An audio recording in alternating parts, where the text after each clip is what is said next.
Damn, 5 minutes and I still wasn't ready to get all my shit done. Pulling up like 100 tabs. Is the audio okay? Is it crackly? How do we feel? Where are we at? It's good. What a life. It's good. No way. Hi everybody. What's up? Welcome. It's been a while since I streamed. After my player rankings, I had to hibernate. The amount of mental strain that went into ranking Tiffany above Chelsea, I knew it would create waves. Granted, I couldn't have considered the impact it would have. I got stopped like 3 times just walking home today. People saying, Cory, 6th place versus 1st place. The math doesn't math. It's going to be the whitest way of saying that ever. Is the math isn't mathing, right? Isn't that the... Oh, man. It was like, in class today, my professor, like, he's like, before we get into the content, guys, Cory, I have to ask. You sound so white. Tom, I have no idea what you look like. I have cast you as white in my head. Maybe the name Tom is the giveaway. So, you know, just careful throwing stones, you know. How is everybody? What's up? What's up? Welcome back to stream. This will be the final podcast recording, radio show, debate show, stream about these player rankings. And then we're going to have to move on to something after. I don't know what. I have a couple ideas of directions to head in. We got to watch Charm School. We got to do BigD attempts. We'll do a couple today. So we got some stuff to do. But in terms of my next big project, I'm going to try to think of one. I think this was a really good way of doing stream. The viewership was good. I think people were looking forward to the next stream.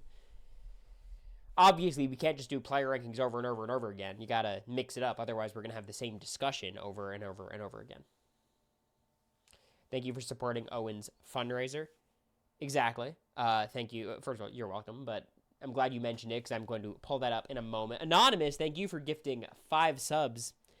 Convenient that you did it right before I plugged the charity. So now it's like I don't feel guilty about you giving me the money. If I like showed you the charity and then you decided, you know what, Cory, you take the money. That'd feel kind of awkward to me. So you snuck it in right before. I appreciate it. Anonymous, thank you for the 5 gifted. Jim Pierre for the 25 months. Oh my God, we have 25 monthers now. Might have 26 monthers. And L for the 22 months. I appreciate you. But again, Anonymous, I hope you're doing well. I hope you brought your fisticuffs, your boxing gloves. We're doing some debating today. If you guys did not know, there are 2 links pinned in the chat. Or do you guys only see one pinned? Or can you click between the 2? I think there might just be 1 pinned, right? How does it look on the viewer's end? Only 1 pinned? Okay, I gotta... this is the more important one to pin. So let me pin this one. Copy responder link. Copy... So this is the Google form you guys need to fill out. So we'll pin this one for now. The other thing pinned was the actual player ranking, so you guys can go back in the VODs to look at that. I'll also just post that in the chat, unpinned, in case you guys want that as a resource. So the link I just posted is the actual player rankings, if you need to look back at that for a reference. But while you guys are filling in your grievances, to be clear what this stream is doing, we are going to be addressing your concerns with my player rankings. I want you to tell me what you think I got wrong, give me your explanation, and I'll dispel your concerns and tell you why your logic is flawed and how you've been destroyed in the marketplace of ideas. First off, let's do some plugging of an awesome project that Owen from Survivor 43 legend, Clock Tower legend as well. He is organizing a fundraiser. We stand with Minnesota. Specifically, this is for the Immigrant Law Center of Minnesota for everything happening in Minneapolis and frankly across the country. There are a myriad of Survivor players, Big Brother players, some Squid Game people, other reality shows that are auctioning off different items and services and Zoom calls, and you can get in on all of that if anything interests you. We'll go through the items quickly. Of course, there is also just a way to donate if you just want to go through the Immigrant Law Center. The link is Go Rally Up. If you just go on any one of these people's social media, you'll be able to find it. Of course, after we get these these questions in. I'll post a link in the chat for the duration of the stream, so you'll have that available to you. But you could just make a general donation and bid on the auction items. Of course, America and myself are also auctioning off items. So let's look at it, see what we got. So Todd Herzog, if you don't know, makes custom Funko Pops now. So that's pretty sick. This is America. Current bid is $250. It's a pretty intense bid. It's all for charity, though. So America's doing a commissioned painting. So that'll be very fun. Get some America Lopez paint in the house. I got some Jerry Manthe cooking tips. A 30-minute Zoom with Austin, the homie. 30-minute video call with Season 47's Heated Rivalry. Some Genevieve and Rachel. Don't know if they quite qualify for the Heated Rivalry comparison. 30-minute Zoom call with Eva. We got Trey and Leanne doing some Jackbox. We got Jag and Jazz playing Imposter. I don't know what Imposter is, but they're a good time. The $20, secretly, that's a bargain. Game with Bottoms Up. We got 20 questions of Wine and Dine with Cassidy. Got some Player 100 action, some Sammy Layati. Debate Cory Wertenberger with a $200 bid. I'm worried. Here's the thing that worries me. You're bidding $200 on this. I'm concerned because that means you care enough about this to, like, prep, and I cannot prep. I don't have any access to what you want to debate about. They're going to come in with some, like, niche political theory, and I'm just going to be outgunned, outmanned. Like, it's going to be brutal. Hopefully, it's just like, I think Dr. Will is better than Dan, and I can just get, like, my freebie. We got Stephanie and Teeny. Quinn's got a Zoom call. Evie and Jake are going to get a beer with you in Boston. That's a good value. Host your own Survivor party game with Underground Games. It's pretty fun. $1,000. They're hosting another event. We got a 45 call with Mitch. 45-minute call. A Zoom puppy playdate with Asia. That's $40. Again, that's a steal. Some RHAP tickets. Tarot reading with Kendra. That's got to be a good time. Bryson Wen. And then Carolyn's doing a Zoom call. $209 the current bid. I like that because that means it's been, like, incrementally going up. There's more? Oh, shit. Escape room. Rachel's got some puzzles going. We got law school from Kyle. Parvati's got a 30-minute Zoom. That's the highest number I've seen, 310. Astrology with Kendra. College admission with Owen.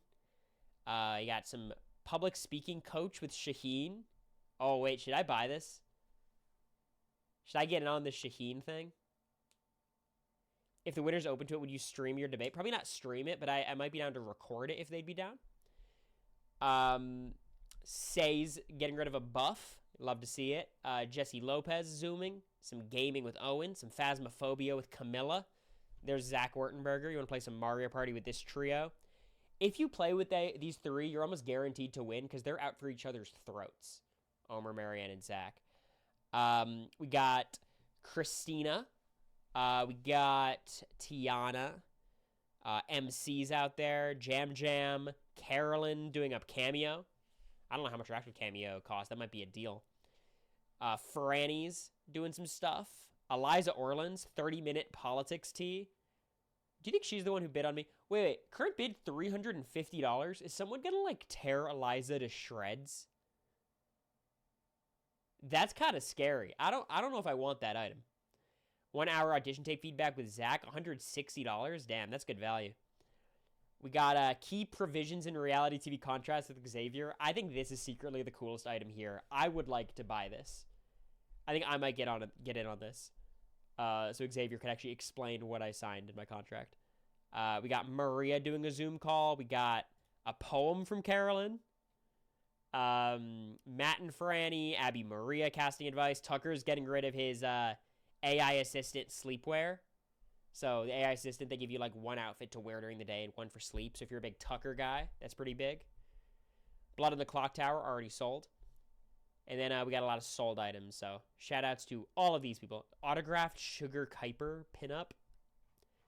Damn, that sold quick. So a lot of very cool items. If you guys see the Join the CSN Discord, that's a stream I'm going to be doing in a few weeks. So don't worry about that just yet. But we'll be watching a little bit of sports on stream one day. Also, my last little announcement, by the way, thank you, Mom, for the sub. If I missed it, I appreciate you. Hope you're doing well, Mother. I am working with NordVPN currently, which is awesome because I've been using NordVPN for years. I actually started using it a lot more post-reality TV because I had to like watch Big Brother Canada and watch Traders UK and all these shows that I wouldn't have access to otherwise. So if you are interested in getting a VPN, which would allow you to watch a lot of shows that might be challenging to watch in the United States, it's particularly good for this community. Check out NordVPN, !Nord, and it'll send you my link. It'll send you my link. So pretty simple. !Nord. I'll type it to test it. There you go, Tom. Any purchase you made, I will get a portion of that. So if you'd like it, go for it.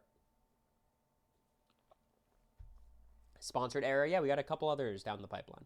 So should be good. I like taking sponsors that don't fuck up the stream. I think very often, like, sponsors like play Age of Dragons, then I gotta play a mobile game for like $200, and it's just kind of, I don't think it's the vibe for you guys. All right, we got 14 responses currently for the what is wrong with my player rankings. Please get those in. 14 would be a little sad. I'm hoping to get at least 20. Again, that link is posted at the top. It's pinned. If you would like an extra look at my player rankings themselves, I'll post that link in the chat. These are the player rankings. And get those in. I would like a video game stream every now and then, though. Yeah, I gotta find a game that I think is appeals. We'll definitely do Race Around the World pretty soon, me and Morgan. Okay. That was a long little stream intro. Are we ready to get into a little bit of Reddit? See what's going on? Because this is how you know how powerful my ranking stream was. I got Taron Armstrong on Reddit. I didn't know that was possible. I didn't know I had that tool in my bag. Reddit was not happy. I thought Reddit was pretty reasonable.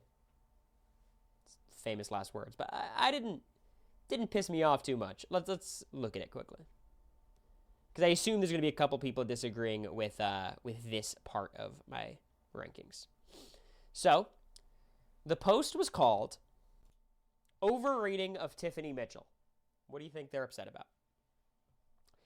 I watched Cory's VOD, and it inspired me to finally put down my thoughts on Tiffany's game from BB23 being overrated vastly by the BB community. Okay.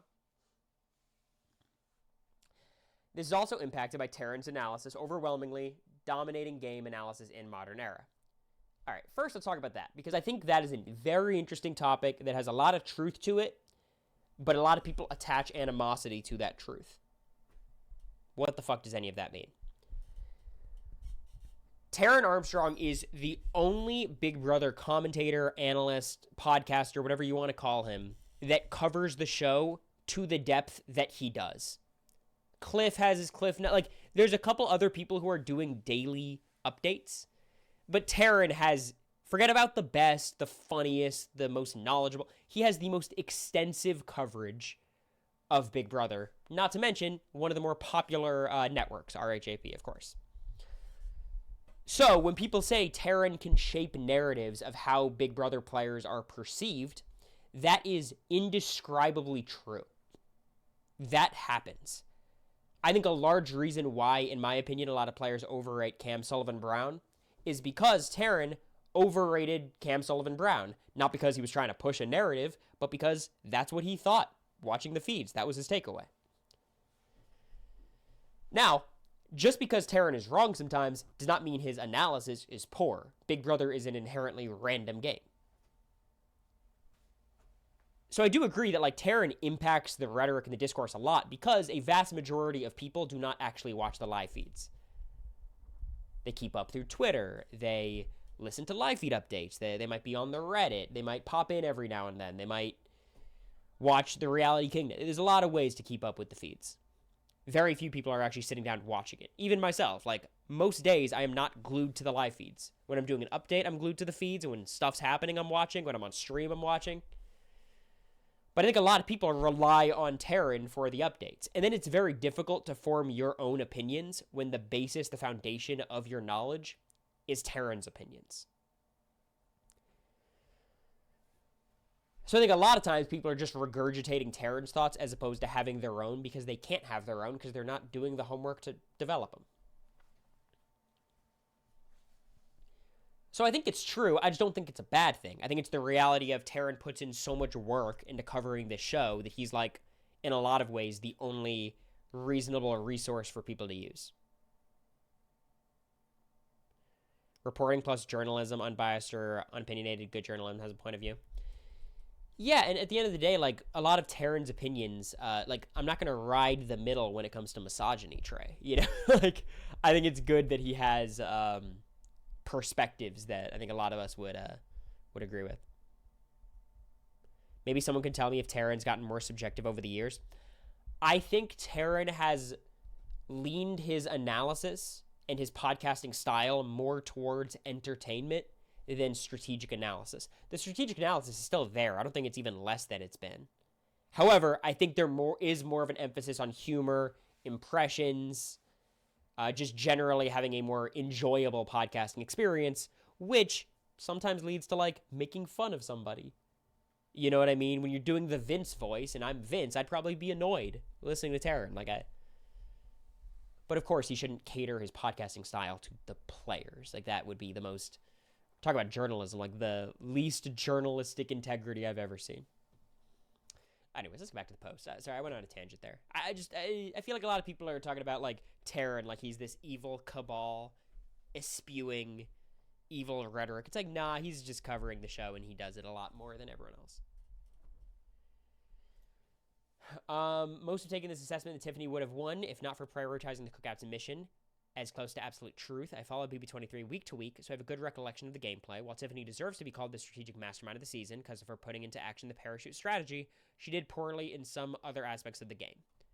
I'll push back. I'm not saying she automatically wins BB23. I don't think so. I'm just saying I'm not blaming her loss to the Cookout. I'm not blaming her loss on, like, her individual play. You know what I mean? Of course she made mistakes. However, we don't know how it would have played out without the Cookout. Of course, that changes the entire dynamic of the game. I just think from what we saw on BB23, she conveyed, or I guess, like, showed us more talents and skills than, in my opinion, any other player in the new era. It's not me saying, oh, this is basically a winner, except, you know, the Cookout's the little asterisk. It's not that.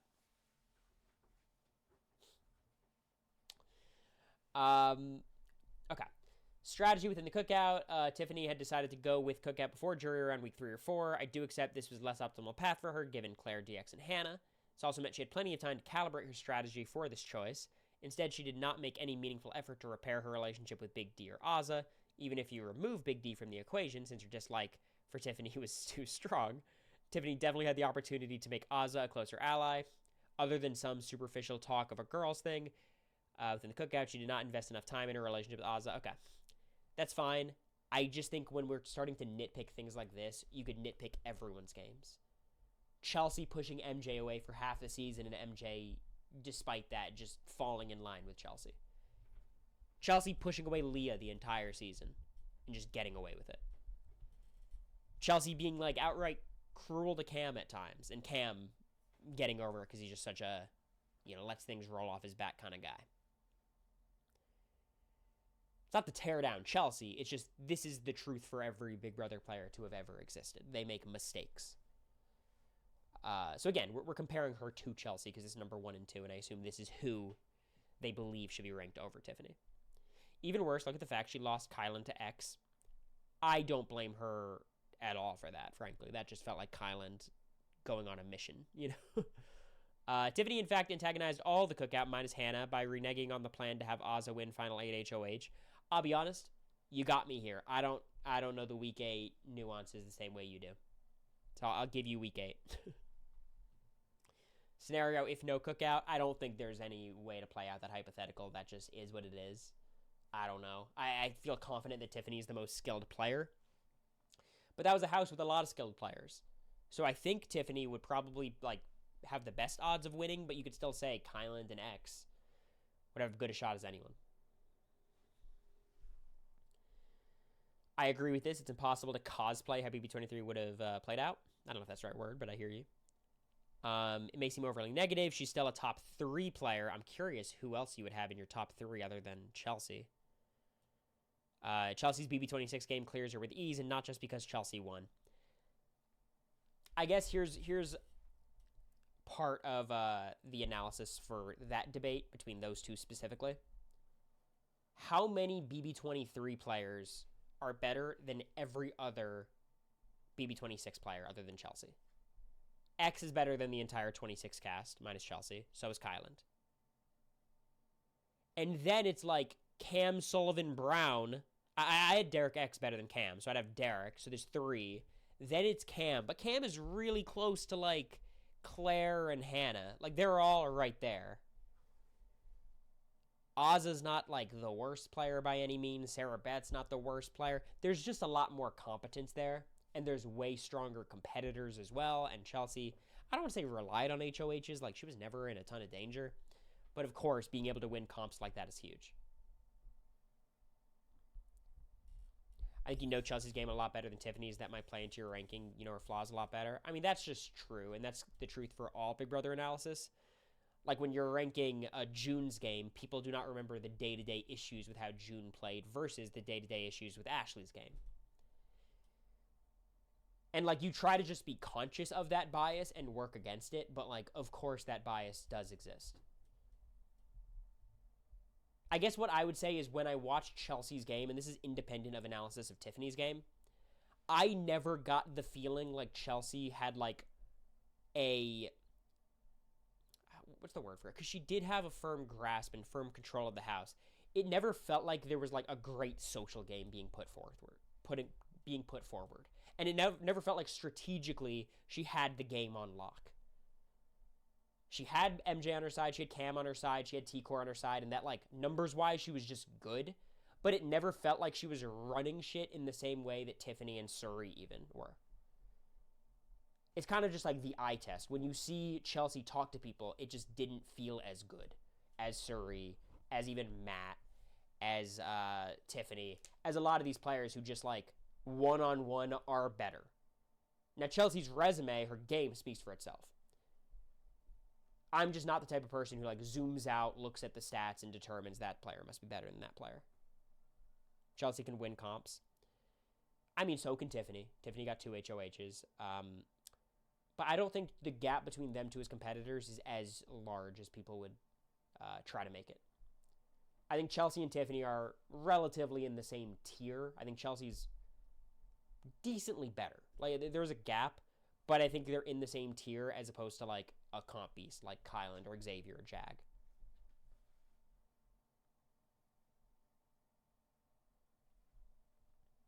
But yeah, that's a point in Chelsea's favor over Tiffany, for sure. So let's read the comments, because Taryn got in there, which I thought was funny. Basically what Taryn's point is, which I thought was interesting, was, like, Tiffany being the oldest woman on the cast, the oldest woman by a large margin, having multiple paths to the win, and basically running the strategic dynamics of the game is what made her, in Taryn's opinion, the best player.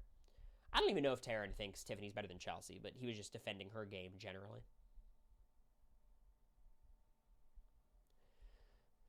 So, I thought it was just very fun to see Taryn jump in.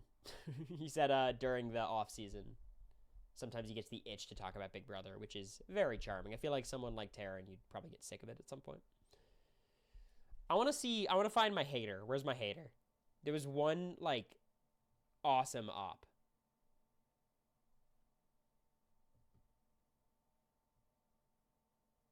Jag does not have the worst winning game of all time, but I don't want to get into it. There was one person who was not a fan of me.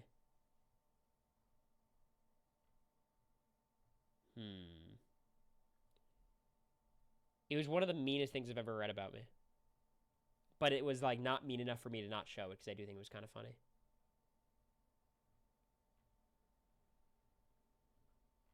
It might be at that first thread. Here it is. Okay. So, LMAO. I think as a fan base, we need to start ignoring Cory's opinion. He has horrible takes. This is the same guy who argued Vince should have kept Riley over Morgan. And I was right. I'm sorry. To this day, I stand by that opinion. It's the correct opinion. They got bailed out by Rachel getting white locusted. You're telling me if Riley doesn't pull that, doesn't get evicted there, Riley's pulling out the win? I don't believe it. It's Vince, Kelly, Lauren, Keanu, Riley. He hasn't betrayed that side in this world. They're going to steamroll Rachel's side. Vince is going to cakewalk to the end. And you know what? I think Rachel's going to be more likely to vote for Vince than she is for Riley, Catherine, Lauren. And this is not even knowing the fact that Morgan's going to, win out, which obviously helps Vince a lot. I've said this a lot of times. I've said it a lot of different ways. If you think LeBron James is the GOAT, good opinion. If you think Michael Jordan is the GOAT, good opinion. If you think the debate between them is farcical, you can't have LeBron as the best. He's not even in the same tier. He's outside the top 5. Michael Jordan, all of his defensive stats are massively inflated by the home stat keepers. If you think the debate is ridiculous, you're ridiculous, and I can't respect your opinion.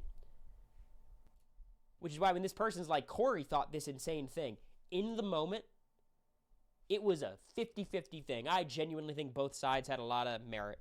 And today, I still think they have merit. Riley wins out and doesn't take Vince. Riley was not good at comps. He won a random table maze blockbuster. That's what we saw. I guess he won that other HOH that got stolen. I think Vince and Riley, at the least, are going back and forth. Read his next comment. I know. Oh, we're getting there. Yeah, he won the balance beam HOH, but, He also then thought it was Ashley stealing the power when everyone knew it was Mickey. He was the worst player of all time who was trying to throw away his game. He was not going to make it to the end. Give me a fucking break. So, very nice comment, because this is the person who was criticizing my opinion. They said, these kind of unnecessary takes are the reason why so many ex-players disengage from the BB community. As a fan base, we should welcome an ex-player doing the kind of in-depth analysis Cory does. Or just accept BB players giving vanilla takes in future without putting any thought into it. I do kind of malign the thing that, people think I'm, a hot take artist. I believe the things I say. I don't really say things to get a rise out of people. I'm not rage baiting you guys.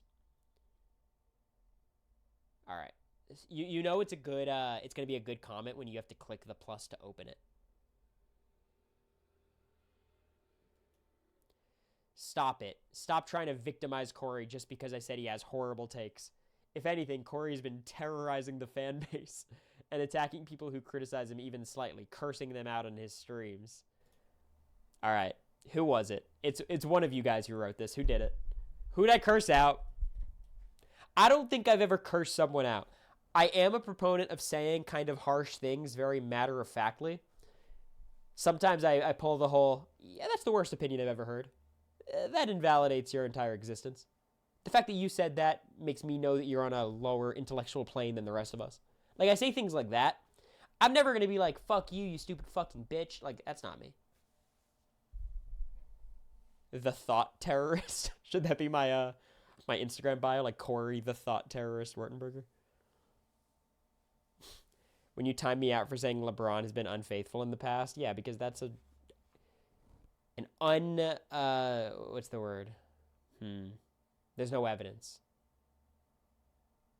That's just a clumsy accusation. Unsubstantiated accusation, that's the word. You said I was rage baiting when I wasn't. Probably were rage baiting. You know what? I'm gonna start cursing you guys out.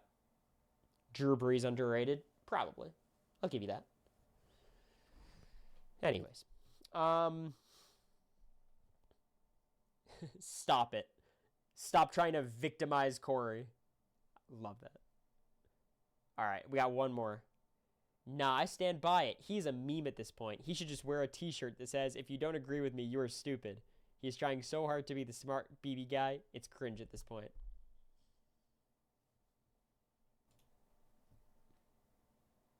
Could someone get me that t-shirt? So, could someone hook me up with that? Please get a t-shirt that says that. Yeah. That's the person who paid $200 to debate me.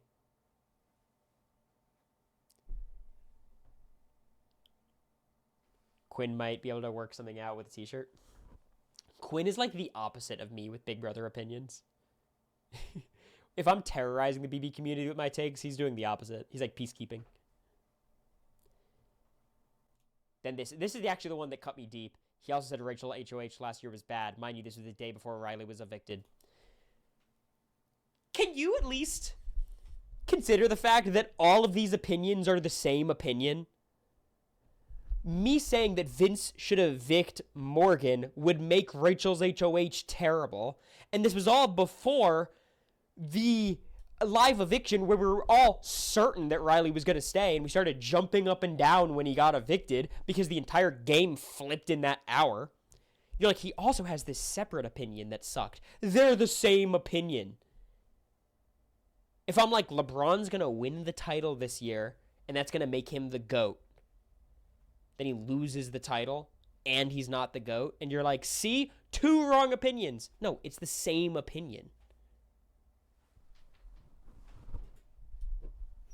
I like all my go-to analogies are LeBron. I feel like I'm like shining too much.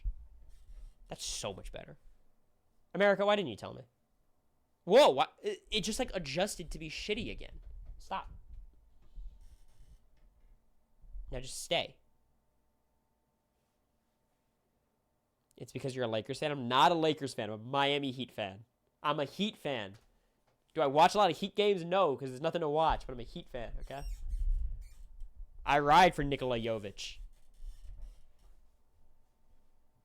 Love Jaime. Let's go get Giannis. He watched every game, every Heat game. That's right.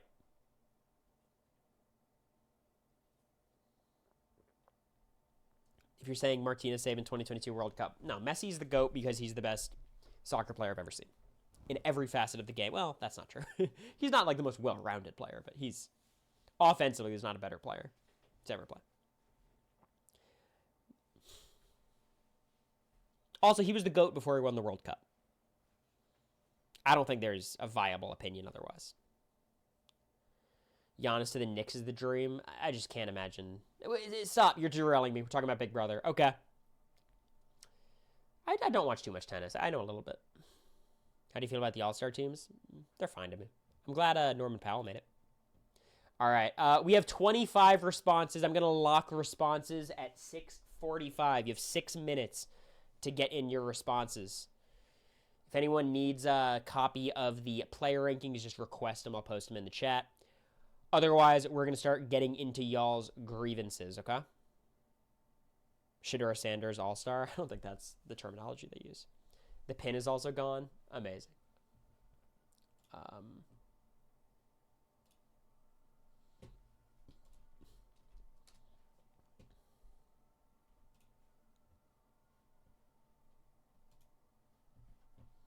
All right.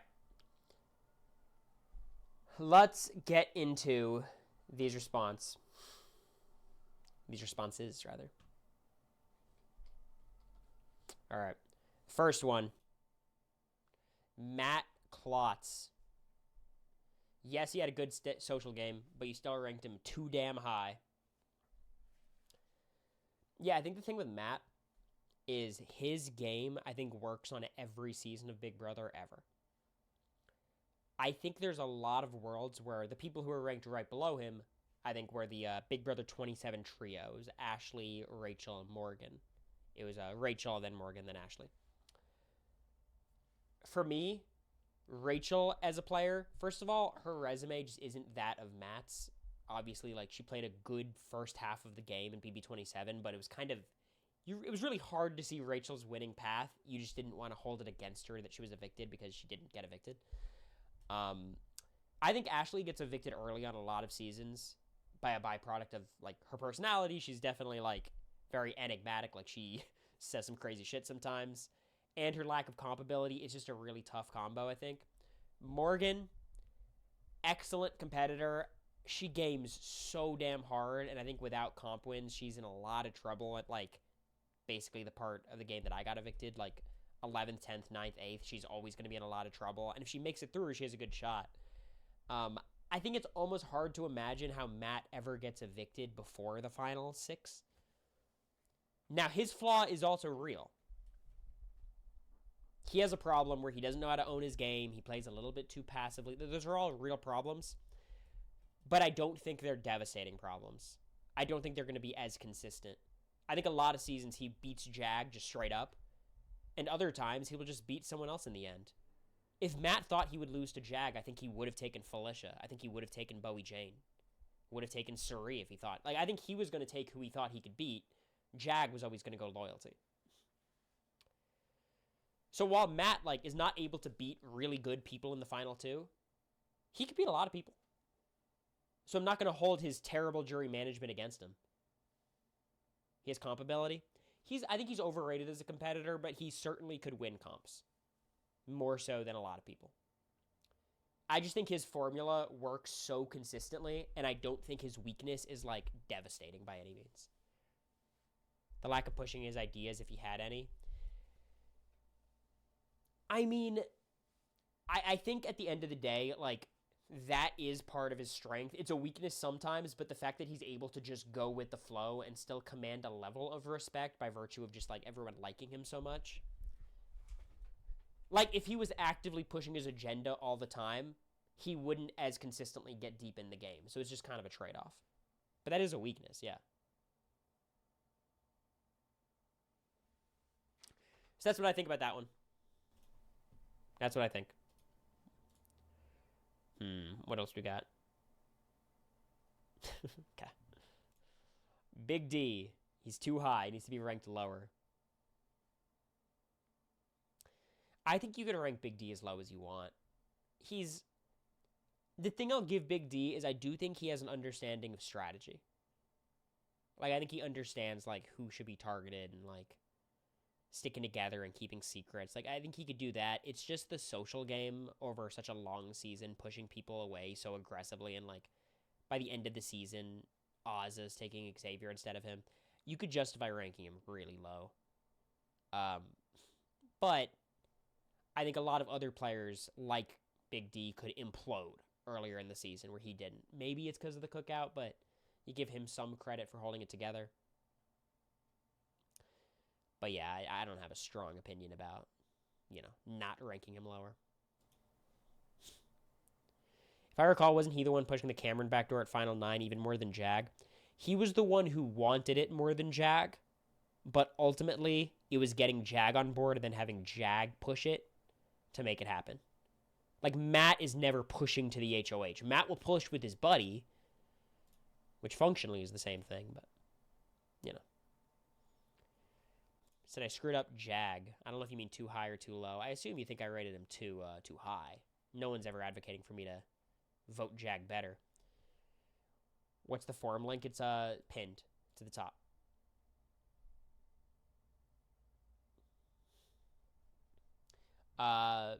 Yeah, I mean, Jag's one of the hardest people to rank. You have to consider the fact that he's one of the best competitors in BB history.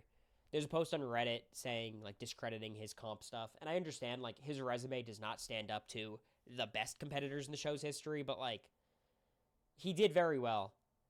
He did very well, and he beat a lot of good competitors in a lot of comps. So you have to factor that in. He's socially very good, and strategically is his big hang-up, but winning a lot of competitions can smooth over a lot of rough strategy. Just ask MJ, ask Tucker. So, you just got to keep that in mind.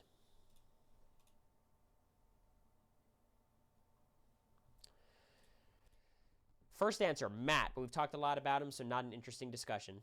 Damn, omniscience. Second answer, Alyssa Lopez. She was much more of a gamer than those you ranked similarly, other Alyssa in particular. She showed her potential even more in the Challenge USA. I think she'd be super interesting in a second season. So I didn't consider the Challenge USA. I think I said that when I was doing the ranking. I think that bodes well for her competition prowess, so maybe that's something to consider. From my perspective, Alyssa's game on BB23 was very much like tethered to Xavier, which is not necessarily the worst thing. However, it's just not a winning game even if the cookout didn't exist. She was not incredibly active. If she was, I don't know what she could have done, so I don't want to hold that against her too much. I did rank her higher than Alyssa Snyder, in fairness. But I could be convinced that maybe there should be a little bit more distance. Are you advocating for, like, she should be closer to, like, America, Hannah, and Claire, as opposed to, like, Alyssa and that crew?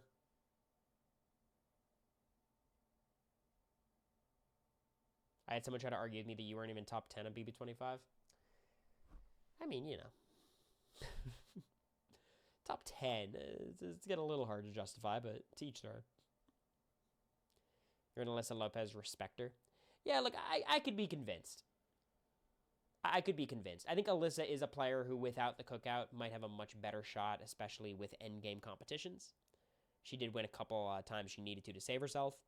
She was well connected early in the game. I think there's a world. I just think BB23 made it difficult for Alyssa to really show much potential because of the nature of the season, of course. Alyssa sneaks out some wins.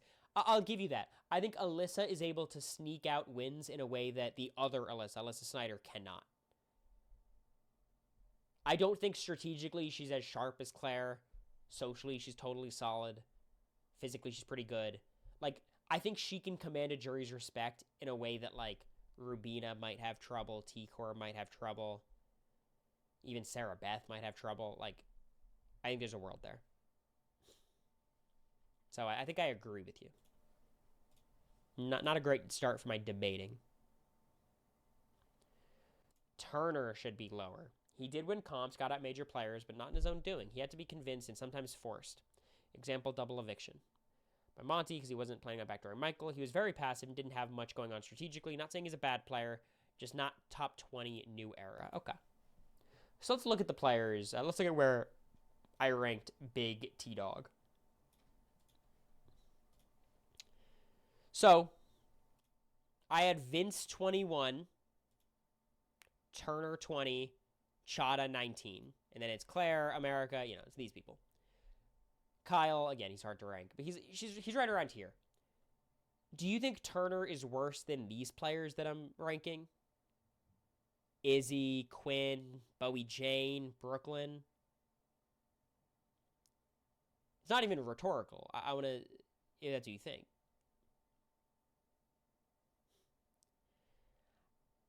I think he's better than these people. I think he's better than these people.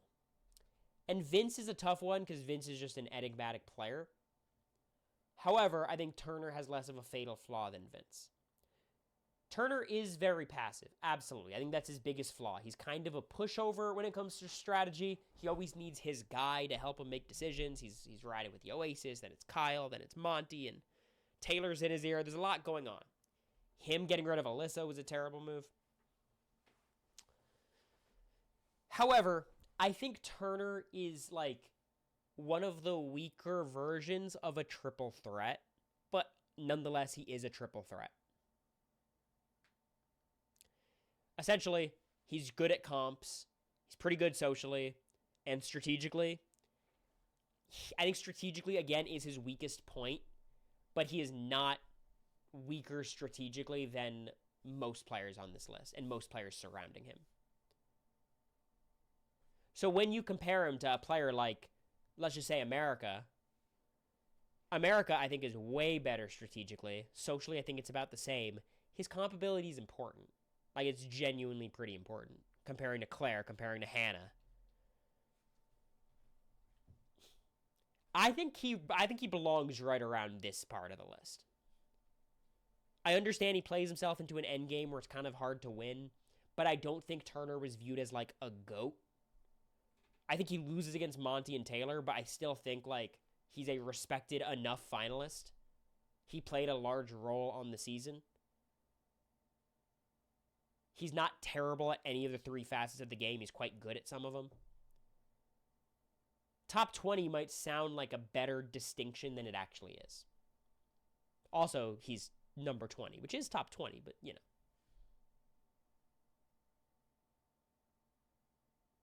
I'm curious to see how a Turner Brittany vote. I think Turner wins that. I would think. I'm not certain, but I would think. Turner's final two speech would be hilarious, though. I can't imagine that would help his cause. But yeah, I like that take. All right, I'm shutting submissions.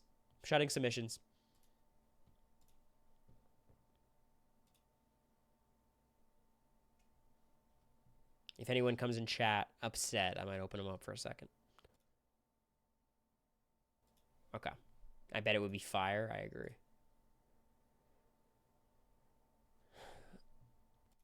You need to believe in yourself more. Can I make a confession? Guys? I made a last-second audible to put Michael above myself and Jag.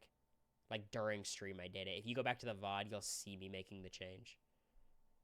I had Michael 15, or Michael 14, Jag 13, me 12. I just think Michael's comp ability is a little bit too big of a deal. Like, if he's the best competitor in Big Brother history, a lot of his strategic issues just don't matter that much. You know what I mean? And I genuinely do think he's the best in Big Brother history. But I think it's hard to argue myself above a lot of these players. Like, if you attach me to a lie detector, how many of these players do I actually think I'm better than?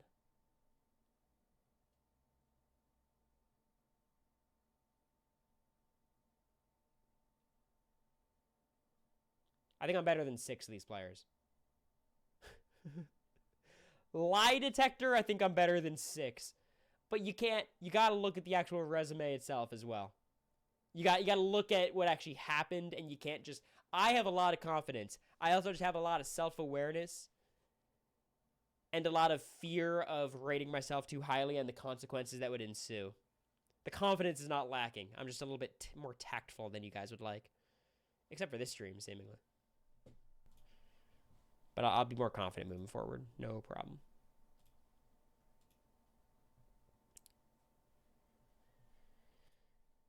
Matt Klotz too low. Interesting. Chelsea's got to be 1. Kylan too high. You over Jag is crazy. Cam Sullivan Brown underrated. So we already talked about Matt. Chelsea got to be 1. We've already talked about that. Kylan too high. A lot of people say that. I just think it's like... It really comes down to how much you're holding against his like self-destructive capabilities. At the end of the day, Suri or Kylan both play 100 seasons of Big Brother. Who wins more? And is it close? We're not talking about who's like a better social strategic player. Kylan versus Suri. Who wins more seasons of Big Brother? You could argue Kylan versus Tiffany. Who wins more seasons of Big Brother? Kylan versus Rachel? Yeah, give me Kylan. Kylan versus Morgan? Give me Kylan. Ashley? Give me Kylan. I think Kylan is like more flawed than a lot of these players, but his strengths are hella strong. He is a certified comp beast, first of all. Strategically, he's a gamer. It manifests in weird ways at the final 5. Like, that did happen. And then socially, he's like, not everyone loves him. He's got some ops, but he's super active and he's in everyone's ear. You didn't see how annoying he was on the feeds? It's... I hear you. How many patronizing players have won Big Brother, though? I think he's the type of guy where, like, some seasons his personality won't work and others it'll click.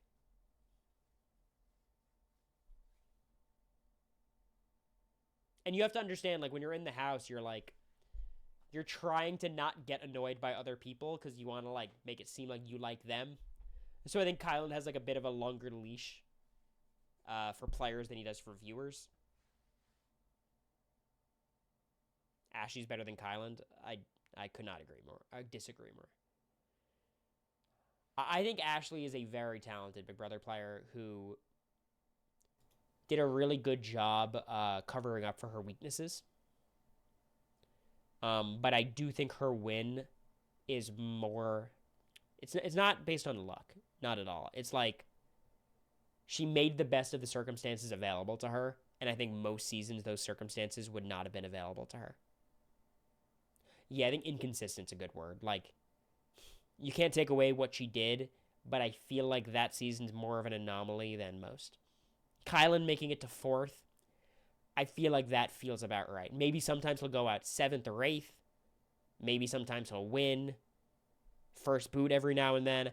I just think in general, Kylan makes deeper runs and has a better shot of winning when he makes the deeper runs. He only lucks out when people are crushing on him. He's been on like 7 reality shows at this point, and he's had people crushing on him every time. Most seasons, multiple people. So it's like, that's just part of his game. It's just part of his game. What else do you got? You over Jag is crazy. I just think you have to, like, I think Jag's one of those players you could rank him anywhere. His game is so flawed. He's no different from a 4th evictee.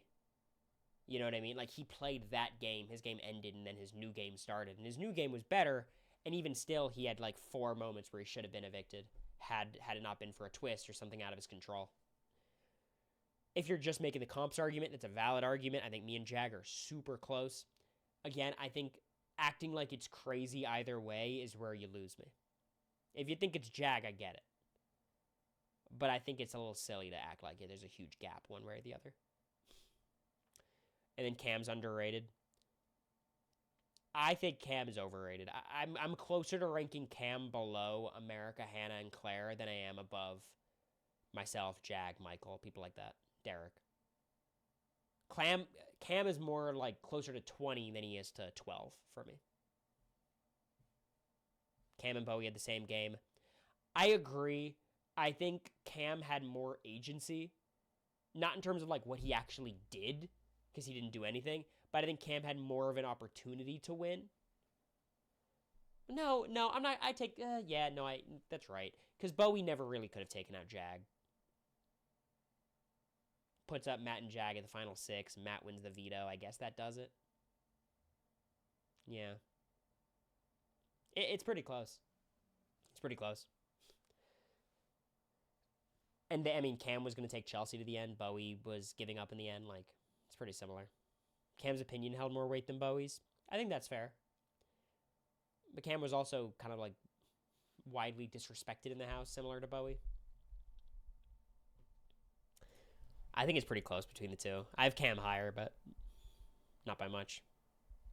Okay, someone said Luke. Oh, here we go.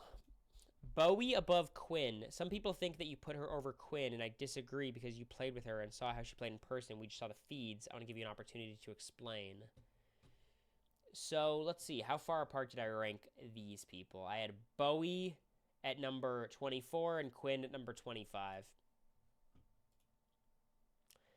I think this is just a fact of, like, the game you play, it has to mean something. And while I think Bowie has less tools to succeed in Big Brother than Quinn, I think Quinn has a better strategic mind for the game. I think socially, Quinn is more of a social butterfly, and comps-wise, at the worst, they're equal. Bowie played such a better game. And, like, a lot of Quinn's, like, mistakes were his own doing. His eviction was a result of his own actions. And I think the thing is, like, you can't assume the next time he'll just play better. Right? I think Quinn gets in his own head.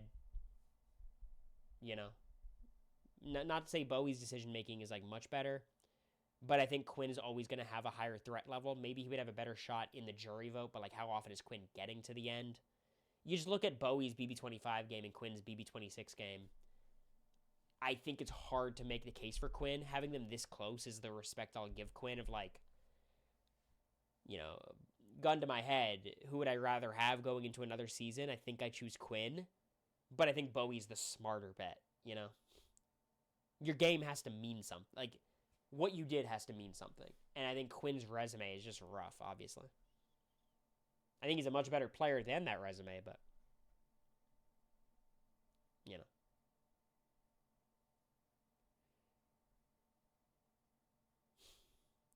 Did Quinn message you about this? He disagreed pretty strongly with it. He didn't, but, you know, I'd be down to talk with him about it if he wants. Quinn's a follower of Big Brother. He just needs to have more agency. I think Quinn's biggest issue was just, like, a certain stubbornness he had. And he's, like, a very easygoing person. He's not stubborn in the way, like, Jared's stubborn. But he kind of had his predetermined way that he wanted the game to go, and he would try to force the game in that direction when there was so many signs that that was not the path. Like, just trying to force the visionaries after he's consistently being stonewalled, it hurt his game. Trying to force this, like, Chelsea 6-person alliance at the final 10 when, like, it's... I get it's easier to tell from the outside, but I think even in the house, it was pretty clear the link between the trio, thinking he could nominate Chemo and Rubina, and then not... He could nominate Chemo and Rubina and then work with T-Core. That decision makes no sense to me. He's explained it, and I do get what he was thinking, but I still don't think it makes sense. I just understand it. And then, you know, I don't blame him for not targeting Chelsea. That's a tough thing to do there, but his second HOH was particularly tough.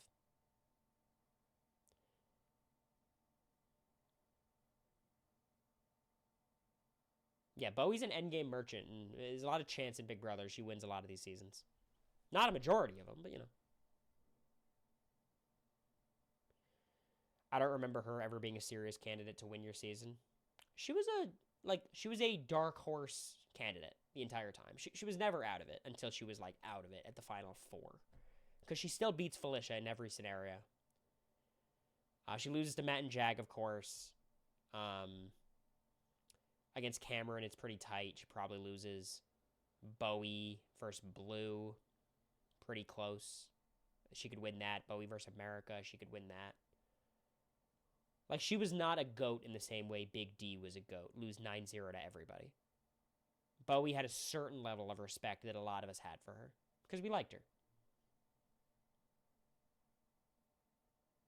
Like, it kind of felt like a miracle that Quinn made it to 9th. And it felt like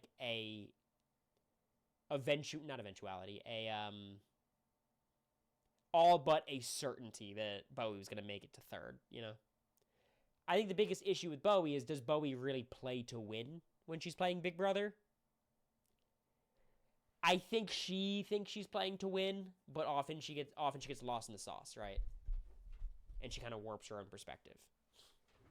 But I don't think she's the type to, like, throw in the towel, right? She's just trying. It's just the way she's trying is misguided. Like, she thought she could beat Matt and Jag in the end, which is like, I don't know how you have that perspective.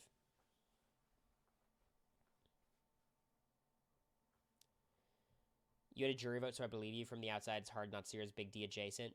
It's not close. But here's the thing, like, Bowie was liked. Some people didn't like her. Suri and Felicia did not like Bowie Jane. Sure. Matt and Jag really liked her. America and I really liked her. Cam really liked her. Blue is kind of neutral. If anything, didn't like her. But, like, Big D was really not liked by the entirety of the jury. We all liked Bowie because she's a very likable person. She also wins 3 competitions, which is valuable. She won more than Quinn, even though I think Quinn's probably, you know, a more well-rounded competitor at the very least, but they both got second on the wall. Like, they're actually very comparable. It's an interesting debate. I just think the moral of the story is, like, the game you played has to factor into the equation somewhere. If it was just who has the theoretical best, like, toolkit, I think Quinn ranks quite a bit better.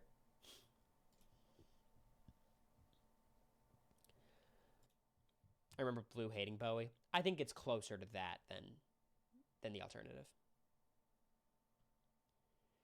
So there's that.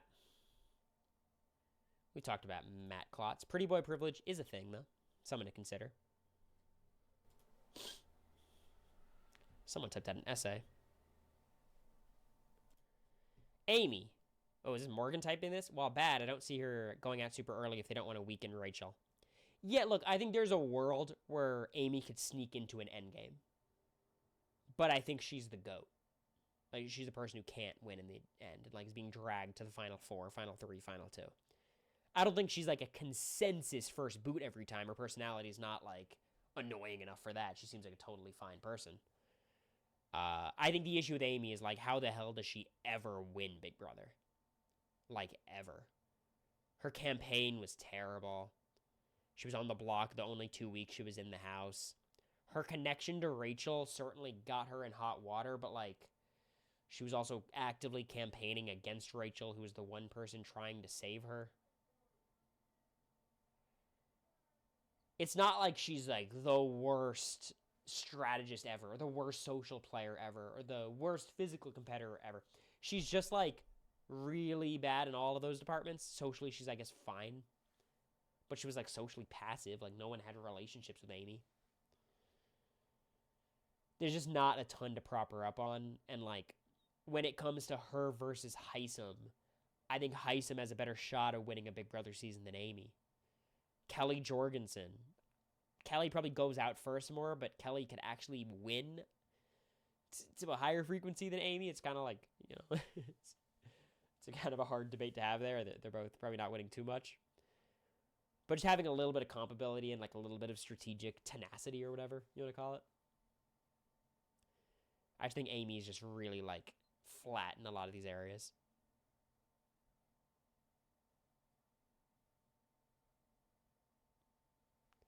Understand the vision of Ava Pearl. I'm so glad I closed submissions. Hella Bella. I'm so glad I closed submissions. You can throw it in the chat if you want. Ooh, some America shade in the Cory chat. You know she's watching. This is bold.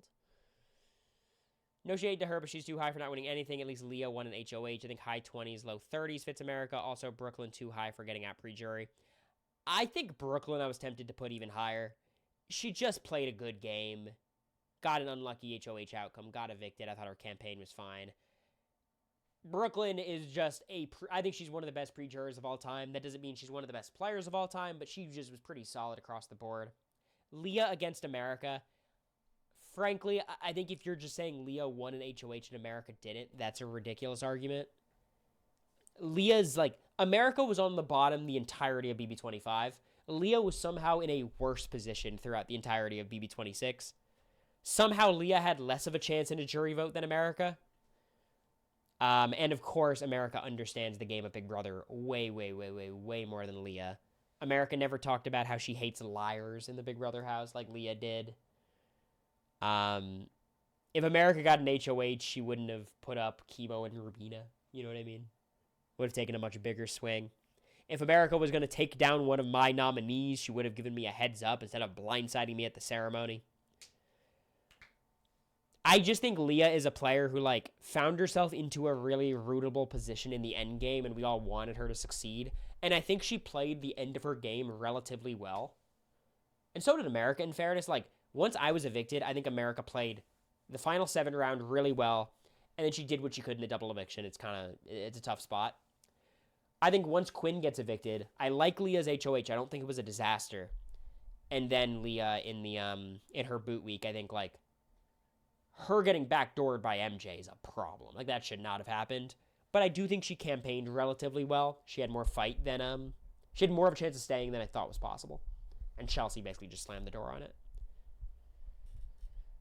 But I just think the gap in their game knowledge is too drastic. America's social game, I do think, is better. People were really annoyed by Leah in there.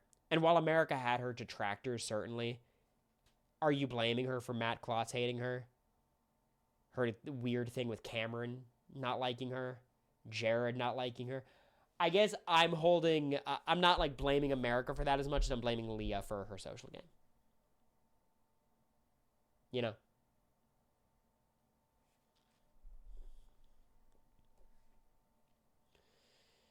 And, like, Leah was really rough for the first half of the season. Like, America was messy too. I get it. But I think America pulling off the flip, being a part of the flip, you know how it is.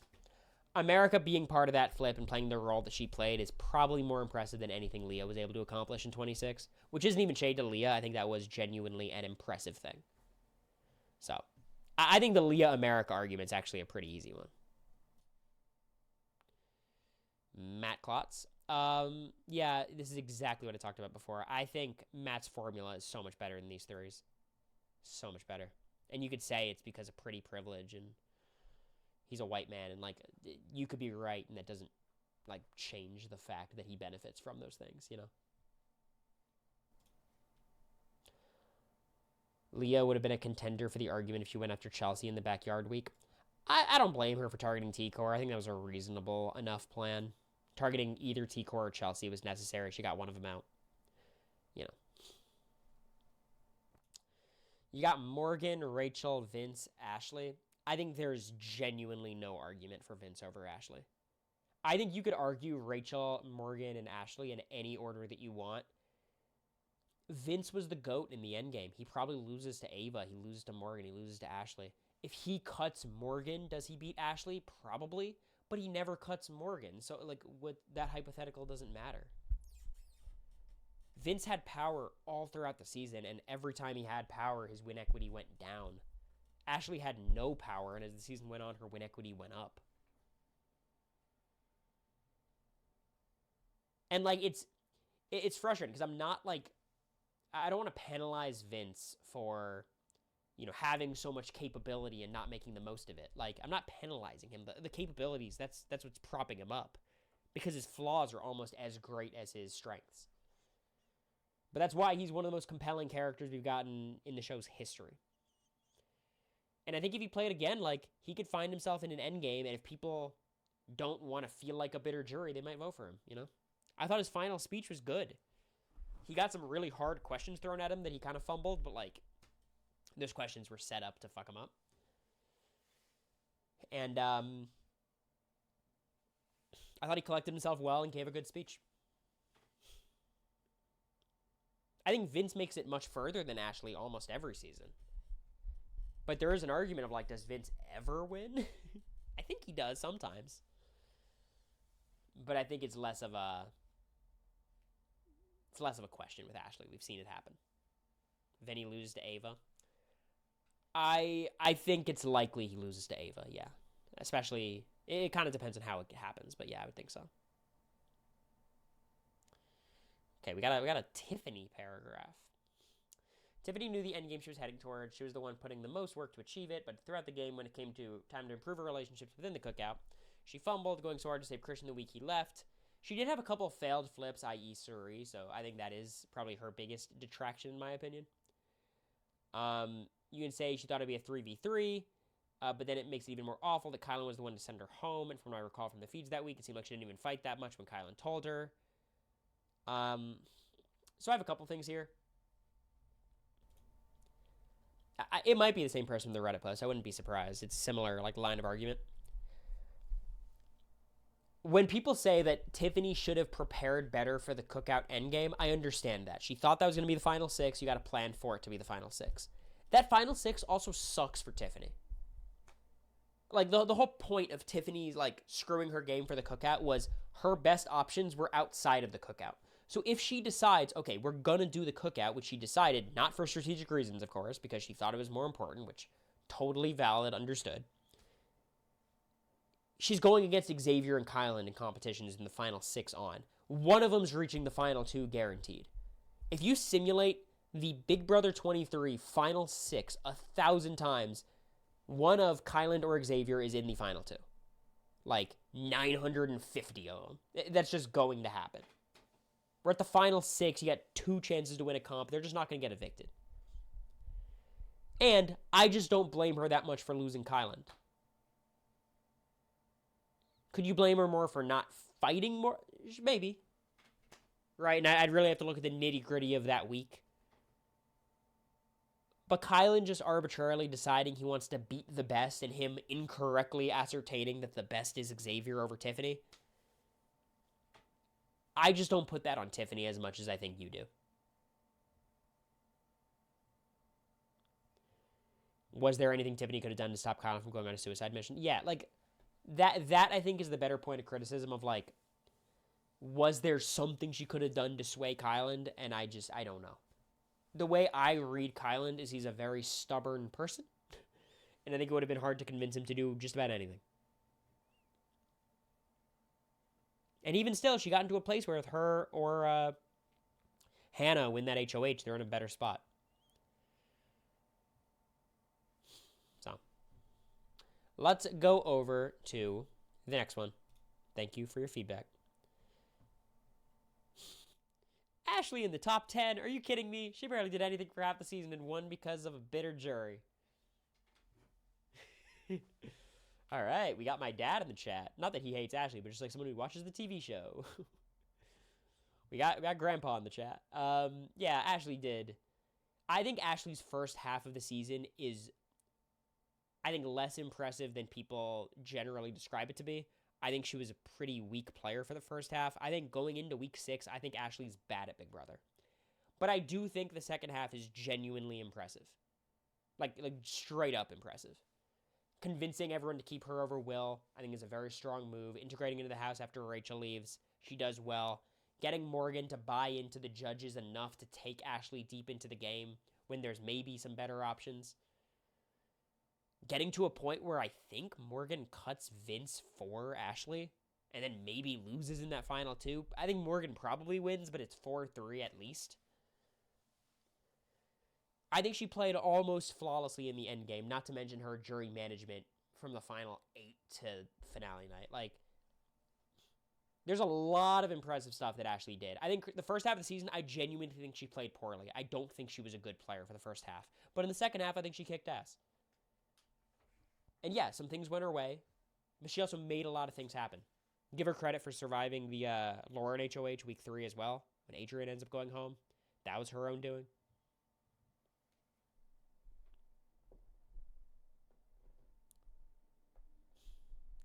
So I think this is just not a viable opinion to hold, but I do agree with you on her first half of the game. I think it was definitely quite weak.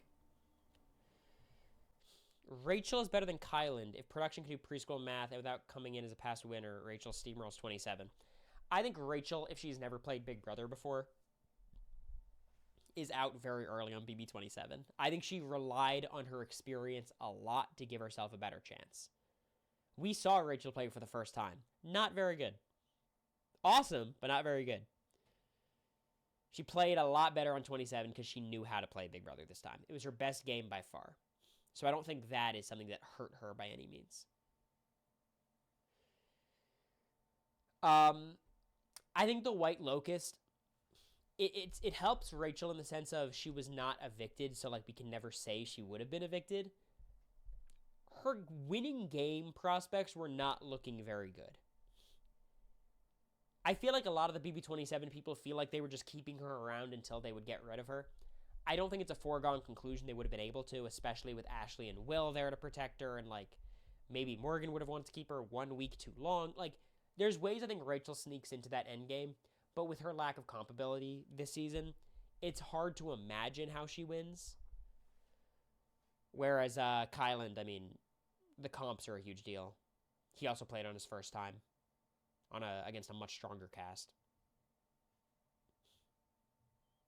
So I think if you give Rachel her BB13 comp ability, I think her BB13 comp ability or BB12 comp ability, and you add that to her BB27 social strategic game, I think you're right. I just think losing the comp ability at this stage, it makes it almost impossible for Rachel to win the season, I think. But she was never evicted, so you never know how it would have played out.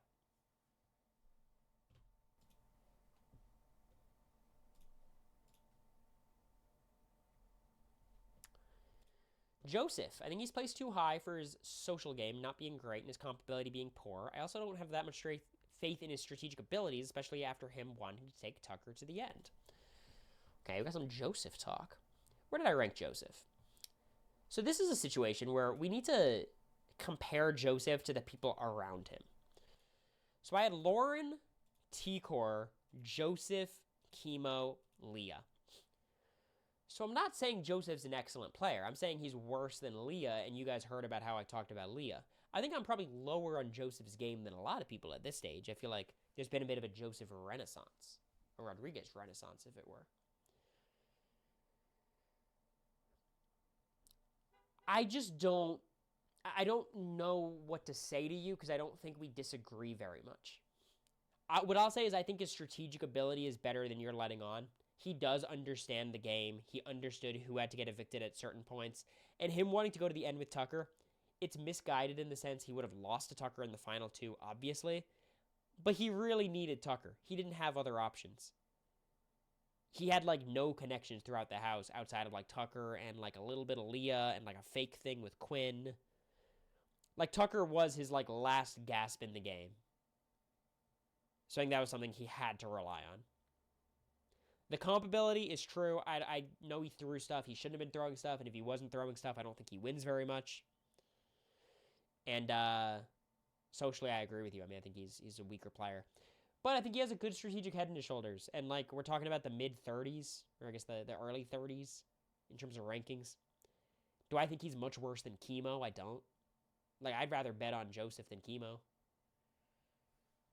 Joseph or, like, T-Core, it's very close. Like, T-Core has basically no strategic mind, but she's good socially. He has a decent strategic mind, but he's bad socially. Like, it feels about right to me. I just feel like you're acting as if I placed him higher than I did. And who set that system up? What are you referencing? What are you replying to? What did I say?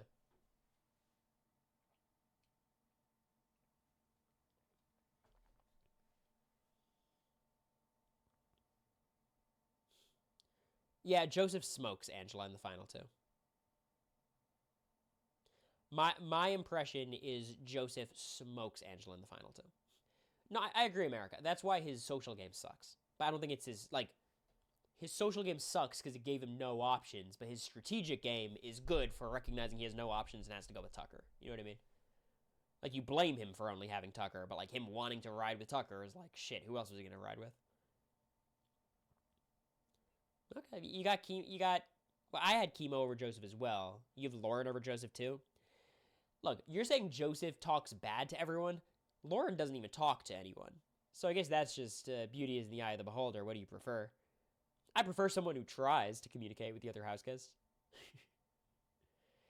My impression on Angela is she loses to anyone in the final two.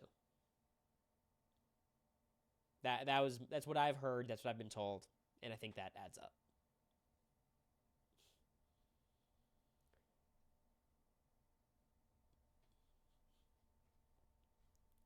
Could have rode with Quinn, but he would talk shit about Quinn. Yeah, I mean, I think he mismanaged the Quinn relationship pretty drastically. I think it's one of his worst moves.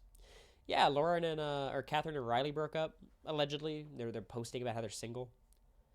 It's a shame, you know. You want people to be happy, but from my standpoint of watching them on a silly TV show, it looked like there were some problems. So hopefully they're both going to be better off for being separated. It's Cory's Drama Corner. Hope you enjoyed it. All right, we got 9 more opinions. Mackenzie is way too low. Played the first half from the bottom, aligned with the right people to flip her position, became a comp beast, and was one bad decision away from winning. I will say, you're very good with your words to flip all of her bad qualities into good qualities. You're like, played the first half from the bottom, because she very efficiently placed herself on the bottom of the house and did everything she could to remain there and threw away her early game power. like she did play from the bottom. She did not start on the bottom. Talk about pretty privilege. She's a conventionally attractive, athletic, 22-year-old white woman. And she was like the consensus house target week 2. Before I speak, where do you have her? I do have her pretty low. Yeah, you know what? I do have her pretty low. Yeah. I have her number 53, better than Tucker, worse than Cameron, worse than Felicia. What I'll give you is MJ's a comp beast. I think she's on the lower end of the comp beast. Like, I would take Morgan over her. I would take Jag over her. I would take Tucker over her. Heisem over her. I would take Michael over her. Like, but she is a compy. She's better than most people. Strategically, she's one of the worst players I've ever seen.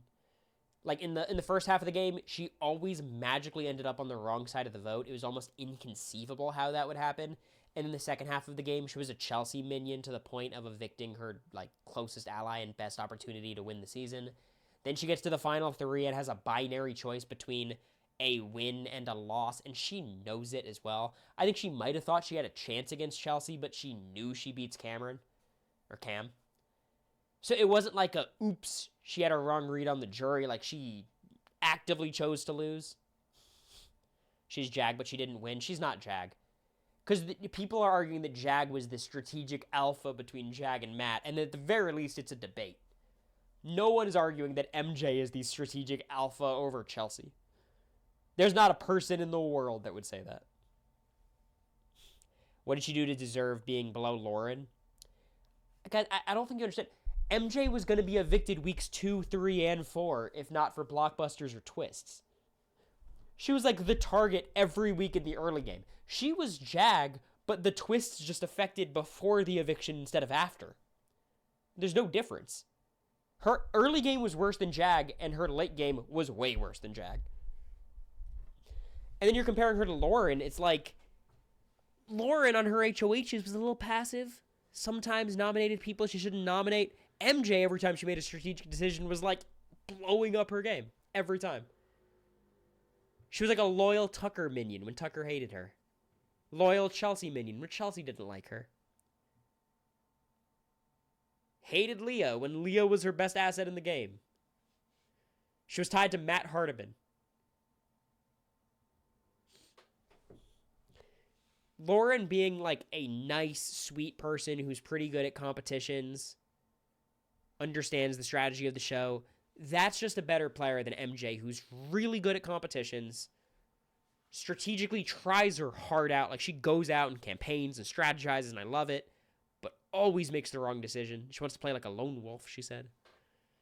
And socially, like, she wasn't doing very well. She had some allies. You know, Leah liked her, Angela liked her. Chelsea never really liked her.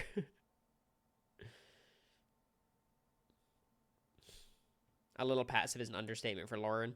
She's passive. Sure. I just think it's like, yes, she got second. She should have gotten 15th, 14th, 13th, and she just got away with it. She was almost evicted the week Tucker was evicted. Got away with it.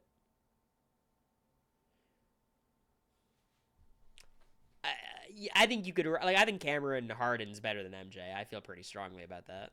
Maybe you could say she has a better shot with the jury, because she could have beaten Cam, but her choice to evict Cam over Chelsea is ridiculous. Ridiculous, like, because that was an obvious one. That was not a tough call.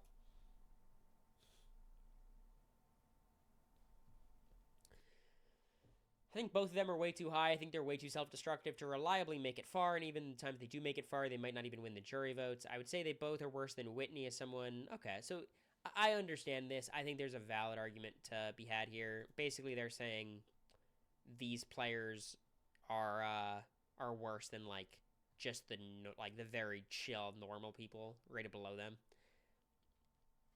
I think this argument makes way more sense for me with Angela.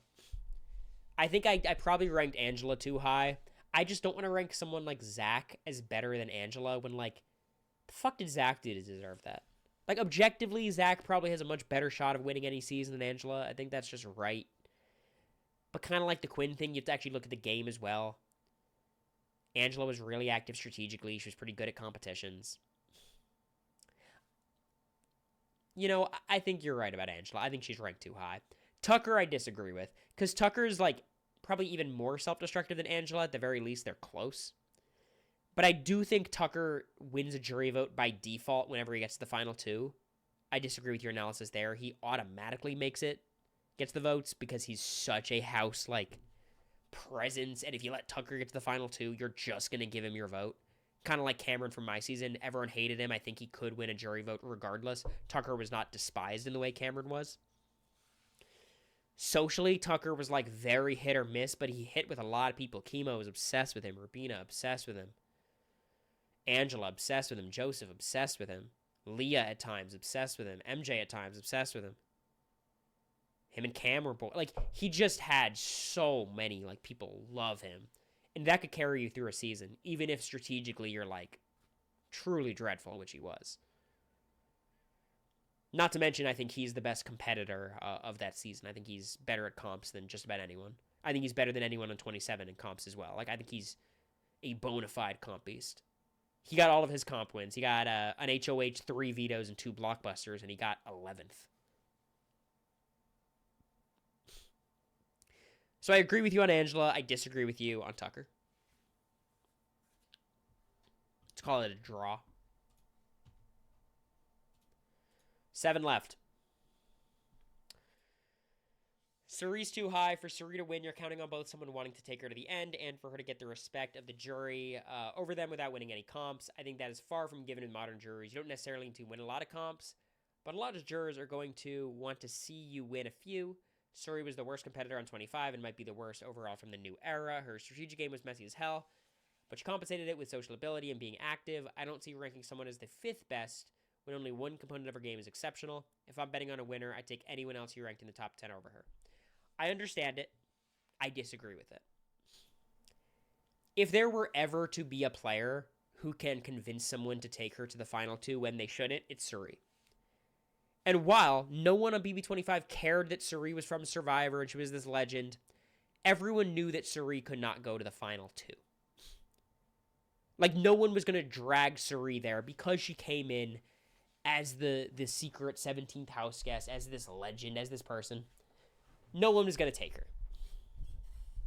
They were going to take Felicia. They were going to take Bowie Jane. I think if Suri just comes in as a normal house guest, I think Matt is very likely to, like, lock in with Suri.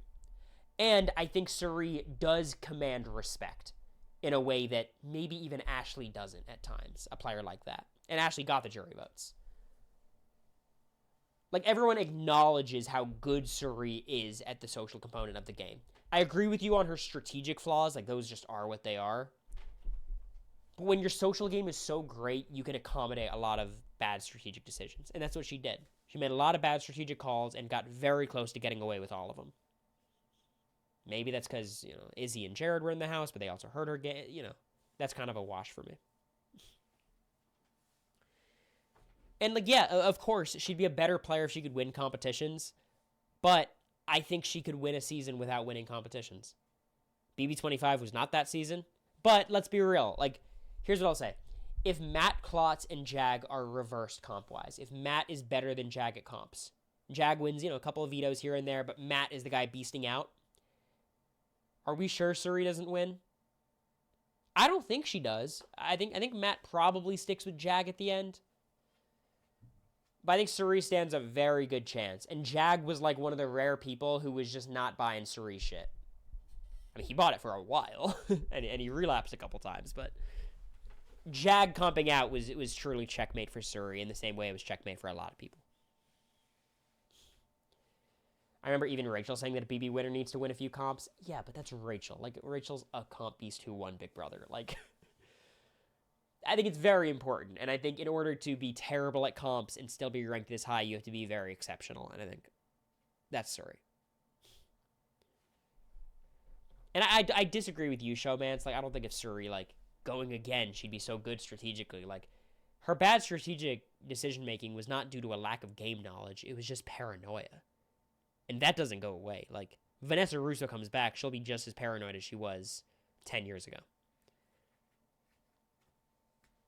And Suri could win, like, a booth comp. Like, that's not out of the question. Right? Like, when you say you have to win one comp, like, Suri's not incapable of answering true and false. Right? So she could get a decisive win and get lucky, right? But I think more than likely she's going to have one or two people willing to lose for her.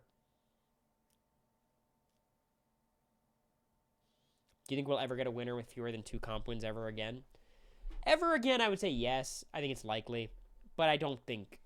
Like, it's hard to imagine just because in the end game you compete against so few people.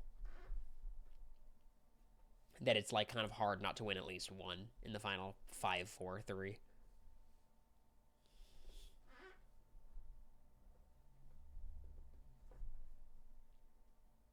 So. Yeah, I mean... I hear the criticism about Suri, but I just think, like, put her on a new season. Is there ever a season where Suri's not running the house? And if there's not Cory in there to flip the house against her, like, how many times is someone able to flip the structure on Suri? Maybe everyone can do it. Maybe what I did was not impressive. I just think, like, it's a lot of things had to go right for that house to flip. Lauren. She was nice, but this placement is indefensible, as she showed no ounce of having any real strategy. I disagree with that. Her best moment was deciding at the very last second to use the veto on her number 1. I mean, Rachel was pressuring her hard. Like, I think... I think you underestimate Rachel being HOH and like hounding you all week, threatening she's going to put up your other allies. I don't think that decision is as simple as you made it out to be. Especially with Riley going up and Riley going home, like that sunk Lauren's game. I still think it was the right call to use it on Vince, but that call was not that easy. This should be a decision that takes no thought. I disagree. To me, she comes across more like just coasting along through the game, trying to make friends, not trying to win the game. So I don't think she's trying to make friends. Like, she was pretty, like, actively not trying to make friends. Socially or strategically, she's very passive. But I do think strategically she has a decent mind for the game. I don't think she's a disaster by any means. She was not the type to, like, make these huge Goliath errors that other players would, nominating her number 1, number 2 allies. When she screws up, the consequence is Adrian going home. When she screws up, it's like last second deciding to use the veto on Vince and not fixing anything with Rachel, so Riley ends up getting sent home. Due to like last minute shenanigans. Again, I just have to ask, like, okay, you think Lauren's ranked way, way, way too high. It's like, well, who's worse than her from this list? We got Lauren at number what? I must have missed her. Where is she? Lauren.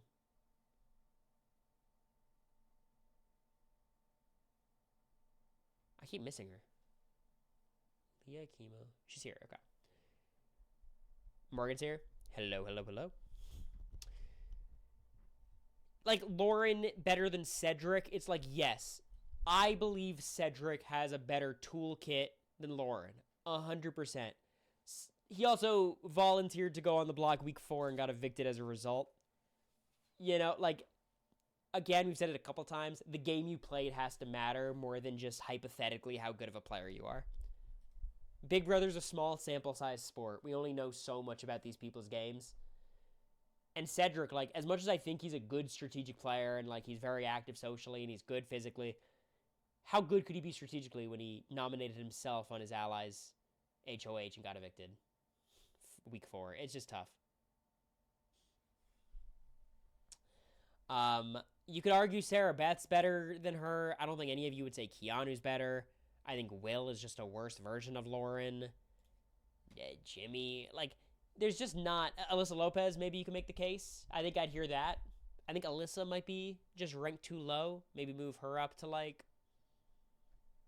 here.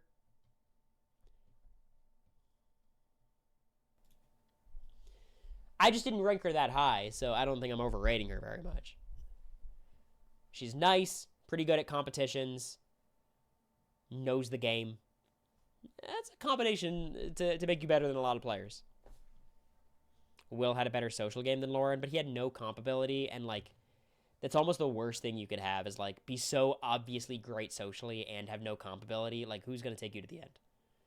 It's just a tough bind to be in. But you get what I'm saying, Morgan? Like, it's almost like you need a more flawed social game like Ashley. Because, like, Will, who cannot win competitions, it's like, what are you supposed to do? It reminds me of myself in some ways, except I'm not that good socially. Like, I'm way too big of a threat. Everyone's got to target me, and I'm ass at competitions. Like, you can't have that combo. Will also tried to quit multiple times. That hurts him, too. I don't blame people for wanting to quit from time to time. Like, have a rough 2-day stretch. Rachel wanted to quit. Sari wanted to quit. Everyone has rough times in the house, but his was pretty consistent. All right, what's next? What do we got next? We got 5 more critiques. We're definitely not doing Big D attempts tonight, boys. We don't got time. Bowie Jane. I feel like we talked about Bowie Jane. And I think Bowie Jane's better than Ozza. I don't know. I mean, Ozza's taking Big D to the end over Xavier. That's a binary choice to Lost. I think Bowie made decisions to lose her the game too, but those were not as binary. I think Bowie's much better at competitions. Like, I get that they're in the same, like, archetype, the same boat. Bowie knows the game better. I just think Bowie's better. She barely played the first half of the game. I don't think she barely played, but, you know, she was pretty passive. Got rid of Cameron. That was not a disaster HOH. I think her next HOH was the bigger issue. if you're saying she should be closer to Azah, I get it. I'm high on Bowie Jane. I think she plays the middle very well. She's a much better competitor than I think a lot of people would like to admit. And, we like to act like she was drawing dead in the end game. She really wasn't. She made a miscalculation. Her wanting to ride with the boys was definitely not the play. But I think Azah was going to choose to go to the end of Xavier anyway, so it's like no one gets points in that comparison. And I think Bowie's maneuvering in the middle was a lot more impressive than Azah, because the cookout, obviously Azah, didn't have to do as much. The game kind of played out for her in a way that Bowie had to, navigate the game a little bit more herself. Okay, but I'm glad you guys are pissed about Bowie. You can't compare Bowie to MJ. They're on different tiers, different planes of players. Bowie is on a different planet than MJ. MJ is one of the worst strategic decision makers in the history of Big Brother. Bowie Jane is too loyal. They're not comparable. In terms of comps, MJ is of course better. But Bowie, it's impossible to conceive a reality where she's evicted before the final 5. MJ, it's almost impossible to conceive a reality that she makes it to jury. And she made it. That 1 in 13 million chance, it happened. But you get what I'm saying? The fact that MJ got as far as she did was a miracle. Bowie getting there was another Tuesday. Oh, Bowie's in the final 3. Who's surprised? And I'd feel differently if Bowie was Big D and had no win equity ever, and everyone hated her, and they were just dragging her along. There's elements of that, but no. People liked Bowie. She could have beaten some people. And I think something that Bowie did incredibly well was she was always able to say the right person. She kind of had that say the right thing to the right person. She had that Matt Klotz ability of she had Cirie snowed. After Cirie betrayed her, Bowie would play in Cirie's face. Yes, I trust you, Cirie. Of course I trust you, Cirie. They were trying to pull Bowie in. And the double eviction, when Bowie was firmly on our side, they went to Bowie to try to campaign because they thought that was their best bet. Bowie very actively played the middle of the house. She wasn't really trying to, weaponize that position to win the game, but, she was very active in playing that position. MJ, it's she just won comps. I just disagree. MJ found ways to get on the bottom when, it felt like she had the potential to get into a good position. I don't think MJ is a victim of circumstance. She also had an extra veto that was given to her, I don't know. I cannot feel more strongly about anything else. Bowie and MJ are just not in the same ballpark as players. I can count upwards of 10 players ranked lower than Mimi I'd put above her. I respect Mimi as a person. Inactivity is one of the things should be most punished when ranking players. Some of the players below her, like MJ. Damn, y'all are high on MJ.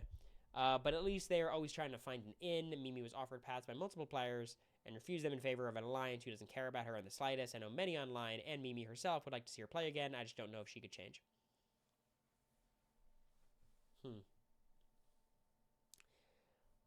I understand the impulse to want to criticize passive gameplay,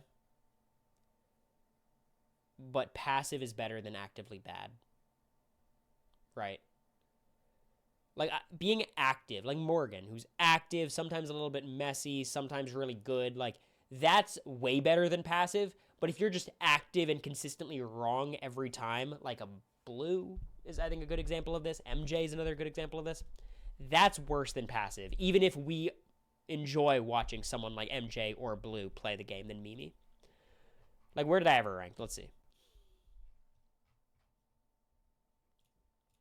With Azah and Ava and Alyssa, this feels right to me. I think Mimi probably is better than Alyssa Snyder as well, just because she probably could command a little bit more respect in the jury. I think what hurts Mimi the most is she was kind of gifted really good positions that she just discarded. But I'm not ranking her who's better than her. Azah, they're very similar to me. I think Mimi's got a bit more of a killer instinct. Catherine showed us nothing. Rubina and Blue. You want to be one of those Amira people? Maybe. I'm struggling to get to 10 players better than Mimi here. I mean, I can't get more than 2 or 3. Like, I could see the case for, like, Christian. If you just think, like, okay, this guy probably does well in most seasons, maybe. Amira, if you're just like, okay, she was running the house and then got unlucky. I think this is the right spot for her. When you're overly passive, it becomes a problem. It absolutely becomes a problem. That's why she's ranked number 42. When we're saying, like, all new era players are bad and she's not even top half, it's like, yeah, she's not great. But I think passive is better than actively bad. And I think the players below her are either more passive or passive and have other flaws or actively bad. Some of the comp-capable people I would put her over. Yeah, but, like, Jared is good at comps, but his flaws are way more drastic. Christian's good at comps, but he didn't show us anything. Cameron's good at comps, but his flaws are more massive. Tucker and MJ are the same. Like, if there was just, like, a neutral comp beast, maybe, like, Zach or Christian, if you're using a different philosophy than me, maybe. I feel good about that ranking. I'll defend that one. Izzy.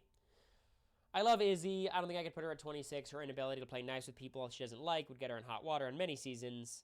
Her setup was one of her best possible roles. I do agree with that. That paired with her lackluster comp ability. I think her comp ability is better than people would like to admit, but, like, she's always going to lose to the really good competitors. Survivor Christian mentioned you in an article. This is huge for me. Who are we talking about? Izzy? Let's see, where'd I put Izzy? She's in the 20s. I mean, better than Brittany Hoops, worse than Quinn. Again, feels kind of okay for me.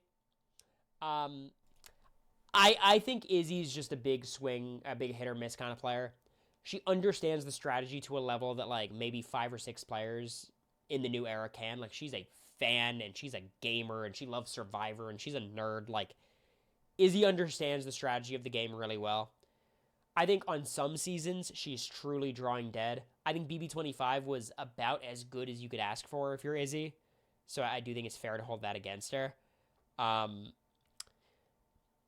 think she's just hard to evaluate because strategically I have so much faith in her. And socially, she's really good in moments. Like, she's not socially passive at all. She's super active on the level of Morgan, on the level of, like, the most active players you could think of. She's right there with him, which I think is very, very valuable. And while sometimes she's actively bad, other times she's actively good. And she forged a lot of very deep connections in a very short amount of time. Her and Heisem were super tight. Then she wanted to get rid of Heisem, so, blame her for that. Her and Suri, of course. Her and Jared, of course. In those ones, maybe you have a little bit of an asterisk. Her and myself, super tight. Felicia, super tight. Like, she had her really tight bonds. It's just the people who she doesn't like, she doesn't fuck with, and everyone knows it. So I think her social game's like a mixed bag, but, she's very active strategically. It's a mixed bag, but she's super active, and comp-wise, I think she's better than people would say.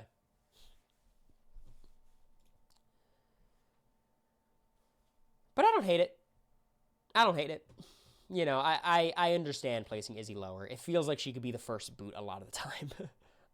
Luckily for us, she was not. Okay. Let's go to the final response. Luke, if he didn't get ejected, he has the Phalanx 5 in his back pocket. There's no way he could go home in the first week due to his automatic first night noms, and even if he goes the following week, that would still be better than last. It's a good stream, y'all. Good stream, everybody. Appreciate the love.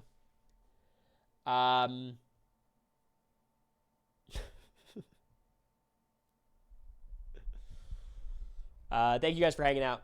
Fun stream. We were going to do Big D attempts, but y'all, it's late. I got class in the morning. I got to do some work. So appreciate you guys for hanging out. Is anyone live? Is Morgan getting online soon? I see Taryn's live, Morgan's live. I'll raid Morgod.